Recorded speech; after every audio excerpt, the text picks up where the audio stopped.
వచ్చారు. ఈరోజు ప్రభుత్వము ఒక నిమిషం, ఈరోజు ప్రభుత్వము చాలా సీరియస్ గా వడ్ల కొనుగోలు మీద దృష్టి పెట్టింది. కాంగ్రెస్ ప్రభుత్వం వచ్చినాక, కాంగ్రెస్ అంటేనే రైతు పక్షపాతి, రైతు ప్రభుత్వం వచ్చినాక వడ్ల కొనుగోలు మీద పూర్తి స్థాయి దృష్టి పెట్టింది. అందువల్లనే గత ప్రజాపాలన కాంగ్రెస్ ప్రభుత్వం వచ్చినాక గత 2 ఏళ్లలో వరుస 4 పంటలు సమయంలో కొనడం జరిగింది.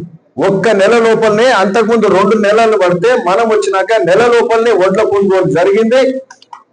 అది కూడా వజను 41 అంటేనే 41 కిలోలే జోకిరు తప్పితే 1 కిలో కూడా ఎక్కువ జోకలే. అది కూడా బస్తా కోసం కానీ ఏదైనా కొద్ది గొప్ప తాళ్ళు ఉంటాయి. డబ్బులు 2 రోజులలో పడ్డాయి. ఆ విధంగా వడ్ల కొనుగోలు జరిగింది. అది కూడా తెలంగాణ రాష్ట్రంలో దేశంలో ఎక్కడి రాని పంట మన దగ్గర వచ్చింది. ఎంత పంట వచ్చినా మేము చివరి గింజ వరకు కొంటామనే కృత నిశ్చయంతో civil supply minister Uttam Kumar Reddy గారు, ముఖ్యమంత్రి గారి నేతృత్వంలో వడ్ల కొనుగోలు గొప్పగా జరుగుతుందంటే తెలంగాణలో జరుగుతుంది. ఇది చాలా సంతోషం. కానీ ఈసారి ఈ 5వ పంట, ఈ పంట కొంత ఇబ్బంది ఉన్నది, కొంత ఇబ్బంది జరిగింది. దీనికి అంటే కొన్ని విశ్లేషిస్తే ఏమర్థమవుతుందంటే, ఈరోజు అన్నిటికంటే ఫస్ట్ పాయింట్ ఆగండి, అక్కడ ఫస్ట్ పాయింట్ ఏంటంటే మిల్లులల్లా వడ్లు అట్లనే పేరుకొని పోయినాయి.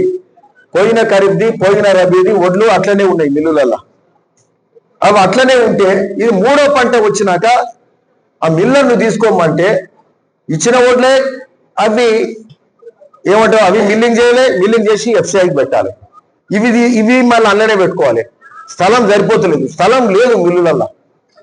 ఇంకోటి ఏంటి, ఇచ్చిన వడ్లకే పని చెప్పకపోతే ఆ మిల్లర్ కూడా కొంచెం నిరాసక్తత ఉంటుంది, కొంచెం నిర్లిప్త ఉంటుంది. ఇచ్చిన వడ్లకే పని పెట్టలేదు అనేది వాళ్ళ సమస్య కూడా. అంటే 3వ పంట నేరుగా పోతుంది. ఇది ఎందుకు వచ్చింది సమస్య? కేంద్రం ఏమో సంవత్సరం ఎంఎస్పి పెంచుతుంది, అది మంచిదే. ఎంఎస్పి పెంచితే ఎంఎస్పి ప్రకారం మొన్న కూడా 80 రూపాయలు పెంచింది. కానీ దాని భారం ఎవరు మోస్తున్నారు? రాష్ట్ర ప్రభుత్వం మోస్తుంది. మన ప్రభుత్వం, కాంగ్రెస్ ప్రభుత్వం మోస్తుంది. ముఖ్యమంత్రి రేవంత్ రెడ్డి గారు మోస్తున్నారు. ఈరోజు ఎంఎస్పి ప్రకారం ఇస్తున్నారు. 2వ రోజే పైసలు ఇచ్చే కార్యక్రమం కూడా జరుగుతుంది. సరే, వీళ్ళు ధర పెంచుతారు, మనం వడ్లు కొంటున్నాం, దాని ప్రకారం మిల్లర్లకు ఇస్తున్నాం. కేంద్రం ఏం చేయాలి? ఎఫ్సిఐ ద్వారా మిల్లింగ్ చేపించి ఎఫ్సిఐ తీసుకోవాలి. ఆ బియ్యం తీసుకుంటే మిల్లులు ఖాళీ అవుతాయి. వాళ్ళు ఎఫ్సిఐ మేము తీసుకుంటలేము అంటారు, టైం తీసుకుంటలేరు. అంటే బాధ్యత ఏడైతుంది? ఇప్పుడు ఈ కనెక్ట్ అనేది మనం నార్లు పోసి వడ్లు పండిస్తే వడ్లు మిల్లు నుంచి వడ్లను మిల్లింగ్ చేసి ధాన్యం బియ్యం నుంచి ఎఫ్సిఐ గోడౌన్లకు పోవాలి. అది ఎవరు చేయాలి? కేంద్రం చేయాలి. అంటే లింక్ ఎక్కడ అయింది? కేంద్రము ఆడ ఆపుతున్నట్టే లెక్క కదా, వాళ్ళ బాధ్యత కదా. వాళ్ళు బాయిల్డ్ కోటా కూడా మనకి ఎక్కియాలి. మనకు బాయిల్డ్ కోటా కూడా ఇస్తలేరు. లేకపోతే ఈ బాయిల్ మిల్లు ఎట్లా నడుస్తాయి? మిల్లర్ బాధ అది. అదే కాక రారైస్ కూడా మీరు ఇంత పెట్టాల్సిందే. అసలు సరే ఎంతో అంత పెడతారు, మిల్లర్ ఇంత నష్టపోతుండా, రైతు ఇంత నష్టపోతుంది, ఏదో ఒకటి అవుతుంది. కానీ అసలు కొనకరైపోతే మిల్లులల్లా ఓట్లు అట్లనే ఉన్నాయి. అట్లనే ఉండే వరకు ఈరోజు కేంద్రంది ఇంట్లో ఎక్కువ బాధ్యత ఈ ఓట్లు కొనుగోలు కాకపోవడానికి ఓన్లీ కేంద్రమే, బీజేపీ కేంద్రము, మోడీ బాధ్యత వహించాల్సిందని సందర్భంగా చెప్తున్నాం. ఇది మీరు ఎక్కడైనా చూడండి, మన పోచంపల్లిలో 12 మిల్లులు ఉన్నాయి.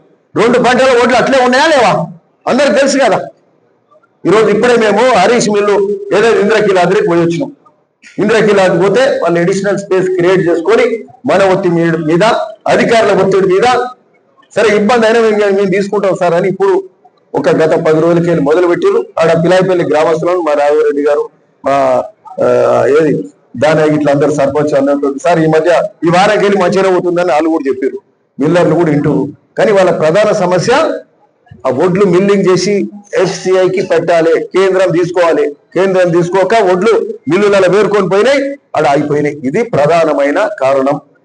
సో ఇది కేంద్రం బాధ్యత వహించాలి. అయినా మనం ఒత్తిడి చేసి 3వ పంట తీసుకోవాల్సినాం. మళ్ళీ 4వ పంట కూడా వస్తుంది. మళ్ళీ మిల్లులు ఖాళీ కావాలి కదా అప్పుడన్నా. సో భారతీయ జనతా పార్టీ నాయకులు కేంద్రం మీద, మీ పార్టీ పెద్దలతోటి కేంద్రం మీద ఒత్తిడి తెచ్చి ఓట్లు, ఎందుకంటే తెలంగాణ ఎక్కువ ఓట్లు పడుతున్నాయి, వేరే రాష్ట్రాలలో ఈ బరువు లేదు, ఈ బాధ్యత లేదు వాళ్ళకు. అయినా ఈ ప్రతి గింజ కొంటామని చెప్పేది ఓన్లీ తెలంగాణ ప్రభుత్వమే, వేరే రాష్ట్రాలలో ఎవరు ఆ ప్రభుత్వాలు కొంటలేవు. మరి మనం కొంటున్నాం, మనం ఇరకాటంలో పెట్టాలనేదో వాళ్ళు కేంద్రం కొట్టలేదు. ఇది ప్రధాన సమస్య అని ఇది అందరికీ తెలియజేస్తున్నాం ఈ సందర్భంగా. మరి ఇదొకటి. ఇంకొకటి ఏమైందంటే ఈసారి మనకు కొంచెం తాలు ఎక్కువ వచ్చింది. అవును కదా, మా పిఎస్సి చైర్మన్ గారు కూడా ఉన్నారు. కొంచెం దోమకాటు కొద్దిగా వచ్చింది. కాయకాలు వచ్చే వరకు అది పడితే కూడా ప్యాడీ క్లీనర్లు పడితే కూడా అది పోకపోయేసరికి 3% ఉండాల్సిన తాను 7, 10, 5, 12 వస్తే జర ఇబ్బంది అవుతుంది అనేది మిల్లర్లు. సరే, మిల్లర్లకు ఆయన చెప్పినాం, అయ్యా మీరు వ్యాపారస్తులు కొన్ని పంటలు సంపాదించుకోరు, ఒక పంట ఏమయ్యేది కొంత నష్టం మీరు పెట్టుకోరి, మా రైతులు కూడా వీలైతే కొంత సమన్వయం చేసుకుంటారు మీతోటి అని కూడా చెప్పినాం. సో ఈ పంటకు ఉన్న ఇబ్బంది అది. మరి ఆ తాలు సమస్య ఉంది, దానివల్ల కూడా కొంచెం లేట్ అయింది. ఇంకోటి ఏంటంటే మన పోచంపల్లిలో ఒడ్లు రావడమే ఆలస్యమైనవి. ఈసారి ఆలస్యమైంది. మల్లేష్ యాదవ్ కూడా 50 ఎకరాలు 60 ఎకరాలు పట్టిస్తాడు. ఆలస్యం కదా ఈసారి. 30 పడతావా? సరే, పెద్ద రైతు 30 తక్కువ రాయండి. 30 పండిస్తున్నావు, మరి మంచిదే, సంతోషం. మా మండల ప్రెసిడెంట్